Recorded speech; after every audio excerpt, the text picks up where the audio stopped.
The issue in contention in this argument is equal opportunity for the federating units.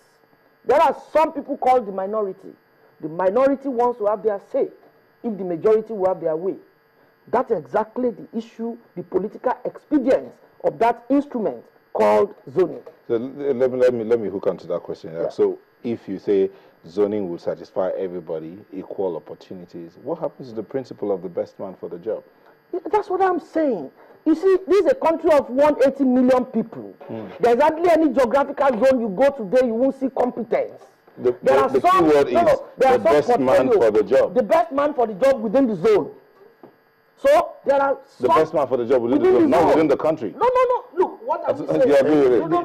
No. There you go again. So when we're talking about zone, yes, if we are talking about federal character, the way it is practiced in Nigeria today is all about, okay, these people should have it. Because this other group has had it before, so let's give it to the other group. But what I'm saying is this. I do not care where the competent person or who has the flair for the job comes from. Irrespective of where the person comes from, if he can do it, let the job be given to him. It may be an Igbo man, it may be a Yoruba man or a Hausa man. If he is qualified, let the job be given to him, not because, okay, we have to satisfy this particular zone, because maybe they have not had it for some time or something like that. We'll be considering neophytes and people who are not qualified to be there, wasting our time. Prof, your point is clear.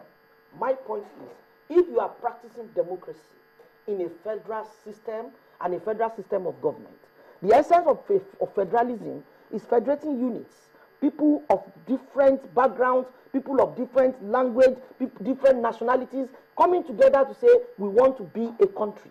Therefore, every one of them cannot, you see, that's why we have minority, majority. Every one of those nationalities cannot be as strong as the other. In this context of Nigeria, the North, for instance, by 1979, there was strong agitation. Even by 1999, this agitation in Nigeria was so strong with respect to the fact that only the North has been having the presidency.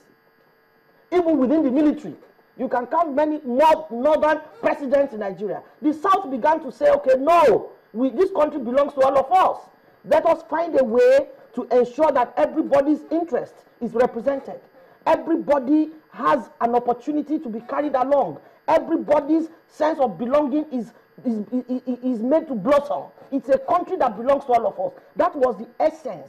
And as a matter of fact, during the annulment of June 12 election, the agitation went so high that, is it because it's now a southerner that they now annulled the election? And that was when Abacha did his constitutional conference in 1995.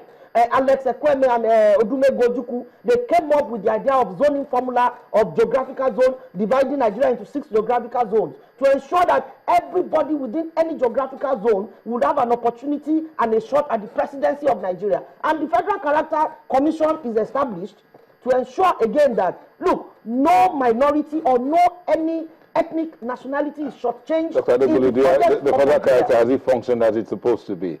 Otumba himself will bear record that the federal character as we have today has not helped Nigeria. Yes, because it's not practiced properly. No, that is what. And nothing let me tell you, the same same zoning you are advocating, which is the same as federal character. As federal character will be practiced by Nigerians.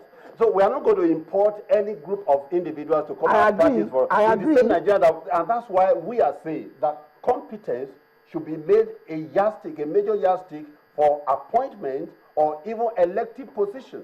Let people see who they want to vote into office. Now, look, we are talking about president of a country, for instance. It's unfortunate that many of the presidents we have had so far are not people who actually plan to be there as president. Many of them are there by accident. We are looking for people who have actually planned to be there, who knew the problem they were going to face, like the one we are having right now, for instance. We cannot say it's a neophyte. We cannot say it's a newcomer. And this is somebody who has tried a lot of time. Let's look at the principal offices in the National Assembly, because that's like the main thing now. In fact, in the National Assembly, I think if we are to set an agenda for the new administration that is coming very soon, we will say that you should look for competent people. Not necessarily it's coming from here, it's coming from there. And that is why when we talk about National Assembly. Now, if you look at the configuration of National Assembly right now, the way it is now, the upper house, that is the Senate, there have been some jostling here and there for position of, principal officers here. But the lower house seems to have been silent. Nobody is talking about, for instance, the representation of women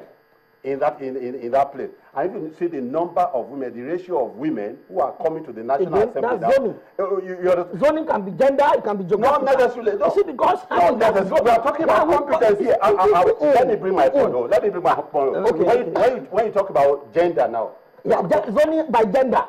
Not necessarily zoning. We are talking about competence. The best man for the job. The principal is the best man for the job. You don't need to go looking for a woman, but a woman is desirable. We made electoral